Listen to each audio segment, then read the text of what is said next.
3,000 কোটি টাকা রাস্তা হচ্ছে, তারকেশ্বর বিষ্ণুপুর রেল লাইন আমি করে দিয়ে গিয়েছিলাম। মনে রাখবেন, জয়রামবাটি এলাকার ঢেলে উন্নয়ন হচ্ছে। 4,85,000 বাড়িতে পানীয় জল পৌঁছে দেওয়া হয়েছে। বাদবাকিটাও আর 1-1.5 বছরের মধ্যে পৌঁছে যাবে। প্রফুল্লচন্দ্র সেনকে আরামবাগের গান্ধী বলা হতো, তার নামেও মেডিকেল কলেজ করা হয়েছে। বাস স্ট্যান্ড থেকে শুরু করে, মেডিকেল কলেজ থেকে শুরু করে, কলেজ থেকে শুরু করে, স্টেডিয়াম থেকে শুরু করে, রাস্তা থেকে শুরু করে, জেটি থেকে শুরু করে, ITI থেকে শুরু করে, পলিটেকনিক থেকে শুরু করে, কিষাণ মান্ডি থেকে শুরু করে, পথসাথী থেকে কিচ্ছু বাকি নেই, সবটাই করা হয়েছে। কিন্তু এবার যেটা করণীয় সেটা হচ্ছে বিজেপিকে ভোট যুদ্ধে হারানো। আমি প্রথমে একটু বলে নিই আরামবাগ কি ছিল, অল্প করে। আরামবাগে আমরা প্রোগ্রাম করতে এসেছিলাম অনেকবার। আমার একবার মনে আছে, আমি জয়রামবাটি কামারপুকুর পাশে বাঁকুড়ার একটা গ্রাম ছিল গোপীনাথপুর শিহর, দিনের বেলায় মিটিং করে গিয়েছিলাম। প্রায় 10,000 লোক সেখানে বসেছিল। রাতের বেলায়, আমি তখন রেল মিনিস্টার ছিলাম, রাতের বেলায় খবর পেলাম গোপীনাথপুর শিহর বিজেপি দখল করে নিয়েছে। সেই রাতে আমি মিদনাপুরের শিরোমণি হোটেলে ছিলাম, ছোট্ট একটা ট্যুরিজম হোটেল। আমরা রাতে রওনা দিলাম। রওনা দিয়ে যখন এসে পৌঁছালাম, দেখলাম মানুষ, তৃণমূল কংগ্রেস কর্মীরা আতঙ্কে গঙ্গা পুকুরের জলের মধ্যে গলা পর্যন্ত ভেজানো অবস্থায় দাঁড়িয়ে আছে। কোথাও আগুন জ্বলছে, মদ মাংস রান্না হচ্ছে, সিপিএম আনন্দ করে খাচ্ছে। আর আমাদের ছেলে মেয়েরা পুকুরের মধ্যে কাদায় ডুবে বসে আছে। আমাকে দেখে আস্তে করে বলছে, দিদি আমরা এখানে, আমাদের বাঁচান। আজ যে সিপিএম সাধু সাজে, আর সিপিএমের হারমাদগুলো বিজেপির হারমাদ হয়েছে। পরশুরা বলুন, খানাকুল বলুন, গোঘাট বলুন, আরামবাগ বলুন, আমার থেকে ভালো কেউ চেনে না। এসছিলাম মিটিং করতে চমকাইতলা। চমকাইতলাটা কোথায়? আরামবাগের জয়রামবাটি কামারপুকুর দিয়ে আধ ঘন্টাকের এই চমকাইতলা মিদনাপুরের। সিপিএম কি করত? ওই চমকাইতলার ওখানে গড়বেতা থেকে আর এখান পর্যন্ত মাটির নিচে একটা সুড়ঙ্গ করে রেখে দিয়েছিল। মানুষ খুন করত, আর সেই সুড়ঙ্গ দিয়ে জল দিয়ে মানুষকে ভাসিয়ে দিত, তার কোনো জীবন পাওয়া যেত না খুঁজে। চমকাইতলা মিটিং করতে এলাম। অজিত পাজাও সেদিন আমার সাথে ছিলেন। অজিত পাজাও মন্ত্রী ছিলেন, আমিও মন্ত্রী ছিলাম। আমার কাছে হঠাৎ খবর এলো ডেকোরেটর আসছে না। সিপিএম কে মাইক লাগাবে, মাইক ম্যানকে বলে দিয়েছে মাইক হবে না, ডেকোরেটর আসছে না। আমরা কলকাতা থেকে একটা ডেকোরেটর নিয়ে এলাম, মাইক ম্যান নিয়ে এলাম। মিটিং করতে করতে ছোট্ট স্টেজের মতো হলো, আমাদের স্টেজ কেটে দিল। এবার আমি তো চলে এলাম জয়রামবাটি কামারপুকুরের ওখানে একটা মিউনিসিপ্যালিটি একটা ছোট্ট গেস্ট হাউস ছিল 2-3 জনের থাকার। আমি সেখানে চলে এলাম।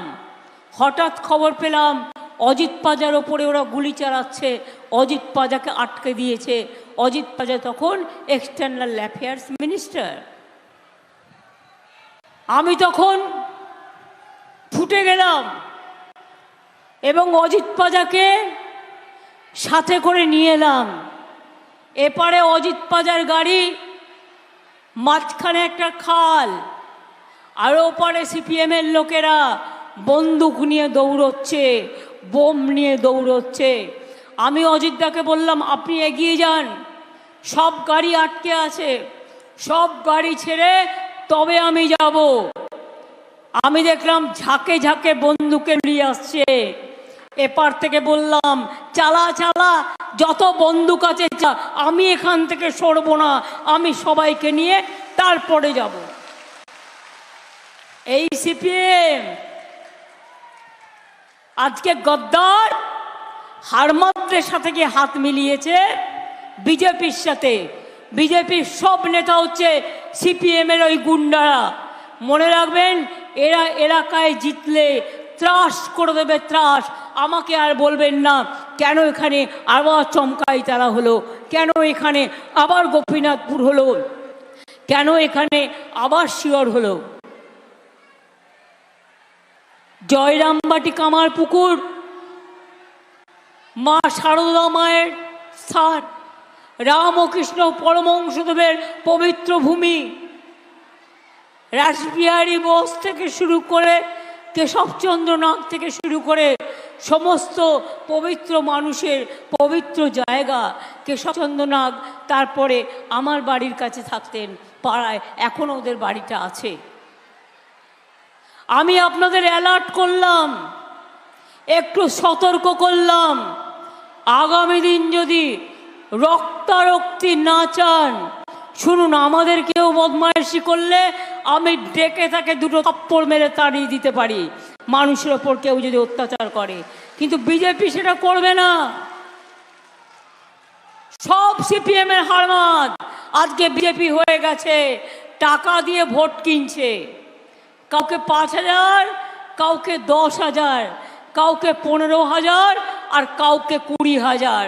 আর আমাদের যারা নেতৃবৃন্দ আছেন তাদের কাছে আমি বলবো, অনেক কষ্ট করে এই আরামবাগ উদ্ধার করা হয়েছে। মনে রাখবেন, আমি ছোট না ও ছোট, না আমি বড় না ও বড়, ডোন্ট কেয়ার, মানুষকে কেয়ার করুন, আর কোনো কিছু করবার প্রয়োজন নেই।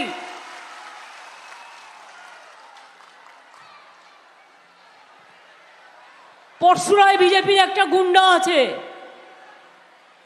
ইকবাল মারা যাওয়ার পর খানাকুলে ইকবাল এমএলএ ছিল, ততদিন এলাকা কন্ট্রোলে রাখত। ইকবালের দাদা সুলতানকে প্রায় সিবিআইয়ের জন্যই মারা গেছে। ইকবাল চলে যাবার পর পরশুরা খানাকুলে আমাদের একটু প্রবলেম আছে, তারকেশ্বরে তো নেই। যদি খানাকুল আর ইকবাল, এই খানাকুল আর পরশুরায় প্রবলেম হয়, তোমরা সেটাকে মিটাবে। তারকেশ্বরে তো প্রবলেম হওয়ার কথা নয়, হরিপাল বেচার এলাকায় তো প্রবলেম হওয়ার কথা নয়, কৃষ্ণর এলাকায় তো প্রবলেম হওয়ার কথা নয়। গোঘাটে মানুষরা কোথায়, প্রবলেম হওয়ার তো কথা নয়। গোঘাট একসময় মানুষ হেরে গেছে, তাতে কি আছে? মানুষ হারিয়েছেন, আবার মানুষ জেতাবেন।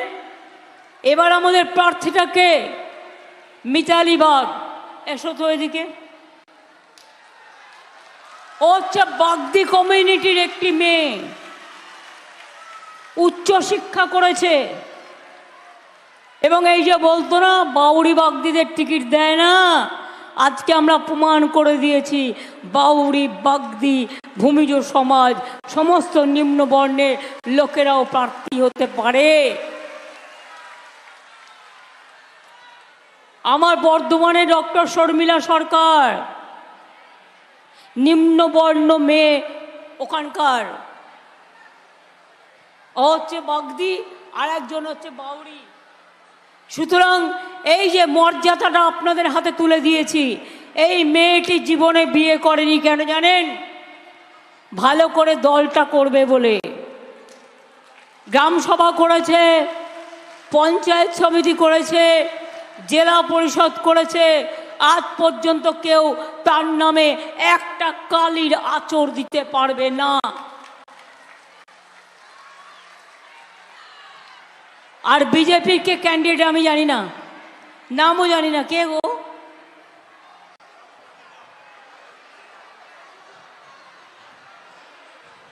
আমি জানি না। এখানে বিজেপির যিনি হারমাদ, বিজেপির হারমাদরা আমি শুনলাম মিতালি বাগের গাড়িও ভাঙচুর করেছে, তার ড্রাইভারকেও মেরেছে। ওদের তো এটাই কাজ। আমি তাই তো বলছিলাম, শান্তি চান না রক্তারক্তি চান, কোনটা চান? মনে আছে সেই সব দিনের কথা? বাঁকুড়ার মানুষ বেরোতে পারতো না, পুরুলিয়ার মানুষ বেরোতে পারতো না, আরামবাগের মানুষ বেরোতে পারতো না, চমকাইতলার মানুষ বেরোতে পারতো না। আপনাদের গড়বেতা দিয়ে যে রাস্তাটা আছে আপনারা জানেন, আমি শুনলাম একটি পরিবারে দুটি ছেলেকে খুন করা হয়েছে। আমি ছুটে গেলাম, একজন বয়স্ক মা আমাকে বলছে, মাগো আমার হাতে একটা বন্দুক দিতে পারো আর একটা তৃণমূলের পতাকা? আমি বললাম, কেন মা, বন্দুক দিতে নেই? বলল, না গো, আমার দুটো ছেলেকে সিপিএম খুন করেছে, ওদের দুটো ছেলেকেও আমি খুন করব, আমি আর মাতৃজীবন রাখতে চাই না। অনেক ঘটনা আমার মনের মধ্যে লিপিবদ্ধ করা আছে। আমি রাস্তায় পথ চলি আর এই ঘটনাগুলো আমায় চালায় আর বারবার করে মনে করিয়ে দেয়, আমাদের ভোট দেবেন কেন? যদিও এটা বাংলার ইলেকশন নয়, এটা দিল্লির ইলেকশন। দিল্লির ইলেকশনে দিল্লিকে বদলাতে হবে, দিল্লিতে উল্টাতে হবে, দিল্লিকে পাল্টাতে হবে, দিল্লিকে পরিবর্তন আনতে হবে। দিল্লিতে বাংলা সরকারের সাথে যেন নরেন্দ্র মোদীরা তুলনা করবার চেষ্টা না করে। শুধু মিথ্যে কথা বলে। এবার বলুন, 2021-এর ইলেকশনের আগে আমরা কি বলেছিলাম? জিতলে লক্ষ্মীর ভাণ্ডার করে দেব। দিয়েছি কি দিইনি? এবং এখন আবার বলছি, এটা যতদিন বাঁচবেন ততদিন পাবেন। জিজ্ঞেস করুন কৃষকদের ভাতা 10,000 টাকা দিয়েছে কি দিইনি?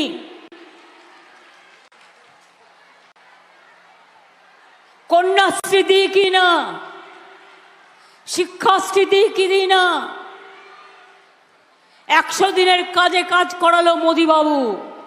রোজ বড় বড় বিজ্ঞাপন, প্রচার ছাড়া কিছু নেই। ওনাকে আমি নাম দিয়েছি প্রচার মন্ত্রী। ঘুম থেকে উঠলেই ওনার ছবি, দুপুরে উঠলেও ওনার ছবি, রাতে ঘুমোতে গেলেও ওনার ছবি। আর সবাইকে বলছে মাছ খাবে না, মাংস খাবে না, ডিম খাবে না, শুধু বার্লি খাবে। জিজ্ঞেস করুন কমরেড, আমরা তো অনেক কাজ করেছি। মেয়েদের বিয়ে না হলেও 25,000 টাকা দিই রূপসী বাংলায়। আপনারা আমায় বলুন, যে আদিবাসী ভাই বোনেরা এসছেন, তপশিলি বন্ধু আছে আমাদের, জয় জহর আছে আমাদের, বিনা পয়সায় সাইকেল দেওয়া হয়, স্মার্টফোন দেওয়া হয়, সবটাই করে দেওয়া হয়। কিন্তু মোদিবাবু, এটা আপনার ভোট, লোকে আপনাকে কেন ভোট দেবে? 10 বছর ধরে আপনি কি বললেন? আমি জিতলে সবার বাড়িতে 15 লক্ষ টাকা করে পৌঁছে দেবো। পেয়েছেন সে টাকা? 1 লক্ষ পেয়েছেন? 2 লক্ষ পেয়েছেন? 5 লক্ষ পেয়েছেন? এমনকি 50,000 টাকা পেয়েছেন? তাহলে প্রতিবার ভোট আসবে আর মিথ্যে কথা। গ্যাসের দাম কত? দিচ্ছি বিনা পয়সায় চাল, 1000 টাকার গ্যাসে ফুটছে বিনা পয়সার চাল। বাহবা নন্দলাল, বাহবা প্রধানমন্ত্রী নন্দলাল।